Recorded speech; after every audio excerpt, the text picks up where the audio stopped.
Hello, bonjour tout le monde. Bienvenue sur Just Past Five. Si c'est votre première fois sur cette chaîne YouTube, je m'appelle Jessica.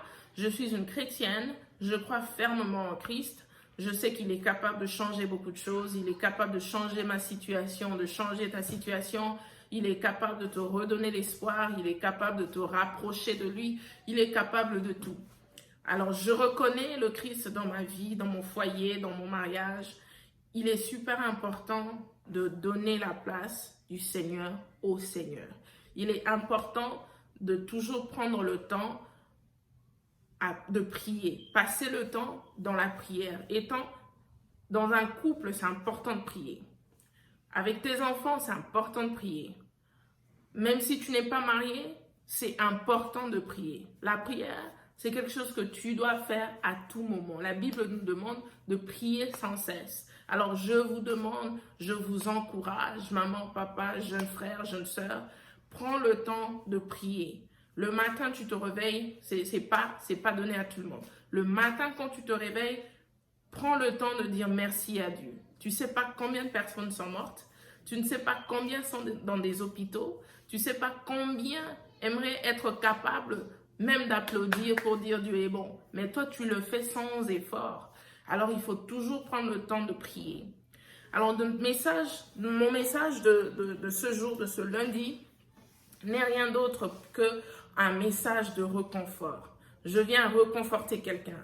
Je viens essayer d'apporter un peu d'espoir dans la vie de quelqu'un qui a perdu espoir, peut-être à cause de ton passé, peut-être à cause de ce que tu as fait, peut-être tu penses que tu n'es plus digne d'être compté parmi les enfants de Dieu, peut-être que tu penses que ce que tu as fait était tellement lourd que ça ne vaut même plus la peine que tu puisses te rapprocher du Seigneur. Je viens te dire que tu es toujours inclus.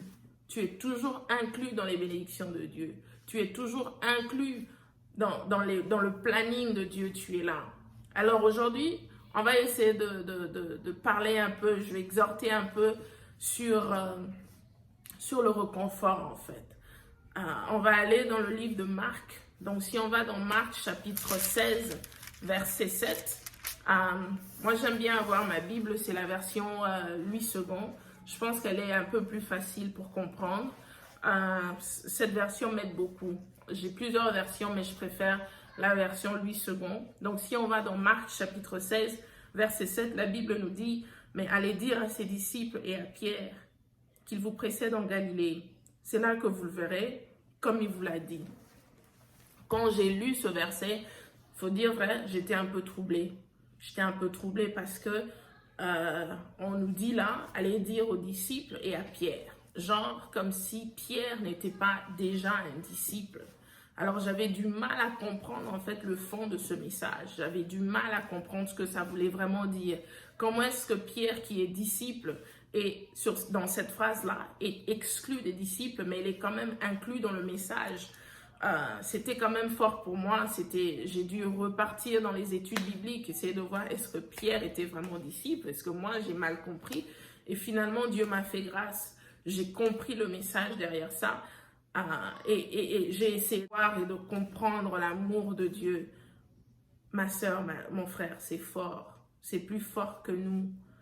Si on repart dans Marc chapitre 14, verset 72, donc quelques temps avant, la Bible dit aussitôt, pour la seconde fois, le coq chanta. Et Pierre se souvint de la parole de Jésus, que Jésus lui avait dite, avant que le coq chante 2 fois, tu me régneras 3 fois. Et en réfléchissant, il pleurait. Et donc là, j'ai vite compris l'amour de Dieu. Alors le message qui dit, allez dire aux disciples et à Pierre, c'est-à-dire, rassurez-vous de dire aussi à Pierre, malgré que lui, il a dit qu'il ne me connaissait pas. Malgré que lui, il a dit qu'il ne m'a jamais vu.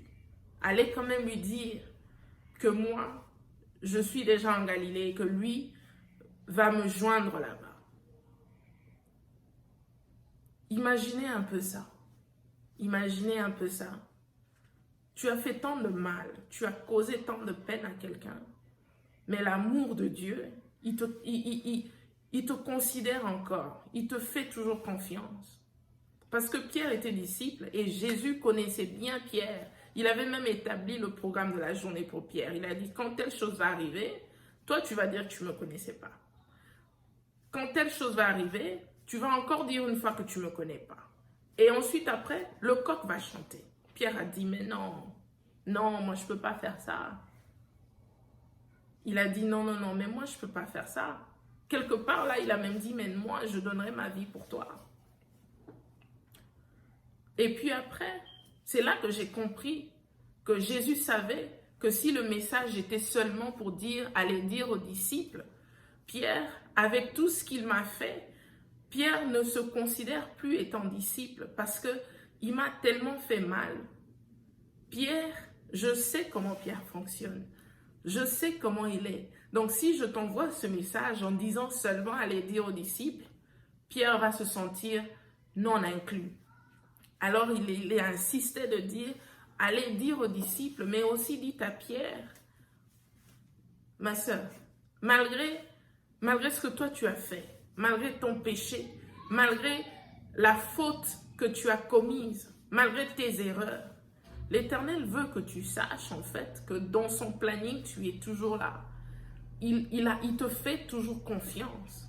Parce que nous aussi, il y a plusieurs façons de nos vies aujourd'hui, on renie en fait Christ. On le fait de plusieurs façons. La Bible nous demande de nous aimer, par exemple, les uns envers les autres. Quand on est là ensemble, on part très bien. Tu me montres un amour que tu m'aimes bien. Mais dès que je tourne mon dos, tu racontes des histoires sur moi. Est-ce que vraiment c'est un amour? Est-ce que ce genre d'acte, c'est vraiment un comportement de chrétien? C'est une façon pour toi aussi de régner Christ, parce que quand on est chrétien, on doit être comme Christ. À chaque fois qu'on agit comme non-chrétien, on renie en fait Christ. Mais Dieu veut que tu saches, moi je viens te reconforter, je viens t'apporter un peu d'espoir. Il veut que tu saches que malgré ça, lui te fait toujours confiance. Malgré ça, lui il t'aime toujours. Malgré ça, lui il est déjà en Galilée. En Galilée, c'est là où toi tu vas aussi propager l'évangile. Il est déjà là. Mon message aujourd'hui, maman, papa, jeune soeur, jeune frère, ce n'est que pour t'encourager. Que ton passé ne soit pas lourd pour toi. Que ton passé ne puisse pas créer un obstacle devant toi pour que tu puisses penser que le Christ, que Dieu n'a plus besoin de toi. Pour que tu puisses penser que tu n'es pas digne de faire route ensemble avec Christ. Non. Ce que tu fais, le mal que tu fais, le mal que tu reconnais, oui, tu dois arrêter de le faire. Mais je veux que tu saches que dans la liste des gens qui seront bénis cette année, ton nom est là.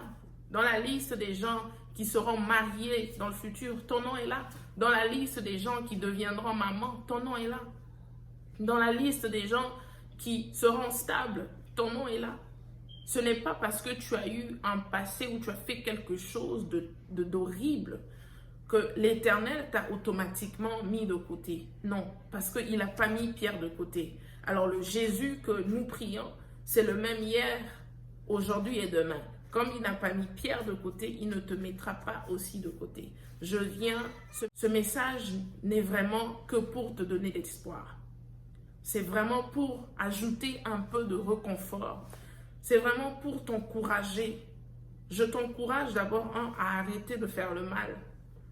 Et je te donne l'espoir pour te dire que Christ te fait encore confiance. Il est capable de changer ta situation. Il est capable de changer ta vie. Il est capable de faire plusieurs choses que tu ignores d'ailleurs. Dans la prière, vous savez, quand on ne prie pas, quand on ne lit pas la Bible, on se dit que tout ce qu'on a, on est limité. On se dit, bon, on a déjà tout ce que... On est déjà bien, on vit déjà bien. Mais dans la prière, l'Éternel peut te montrer les choses que tu ignores, les choses que tu ne connais pas encore. C'est important de prier Dieu. C'est important de lire la Bible. C'est important de se rapprocher de Dieu. C'est important quand tu es seul. C'est important quand tu es marié. C'est important dans ton mariage. C'est important de prier avec les enfants. C'est important que Dieu puisse être au centre de ta vie. C'est important que Dieu puisse être au centre de ton mariage, dans la vie de tes enfants.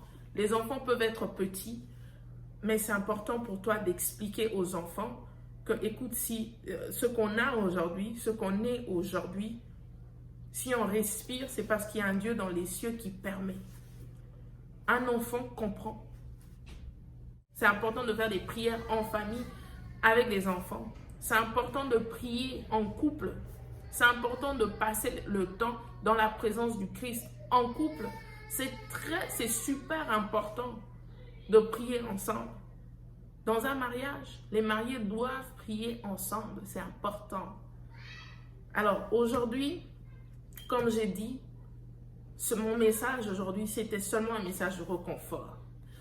Lundi prochain, on va se revoir dans la présence du Christ. On va passer encore des excellents moments. Le mercredi, on aura des messages dans les le mercredi, il y aura des partages d'expériences sur le mariage. Vendredi, on va passer le temps avec la vie avec les petits-enfants et la cuisine chez Kika. Si c'était votre première fois sur cette chaîne YouTube, abonnez-vous, vous n'allez jamais rien rater dans la présence du Christ, les partages d'expériences, la vie avec les petits-enfants. S'il y a d'autres suggestions, je suis vraiment ouverte, j'écoute et je suis là pour aider quelqu'un. Dans ces 3 différents plans, je suis là pour vous aider, je suis là pour donner mon opinion, je suis là pour partager mon expérience, je suis là pour rapprocher quelqu'un du Christ. Alors, passez une très, très bonne semaine. On va nous revoir lundi dans la présence du Christ. Encore une fois, mon nom c'est Jessica. Je suis une maman, je suis mariée, je suis une sœur, je suis une fille. Je suis là pour partager avec vous le peu que je connais. Bye bye.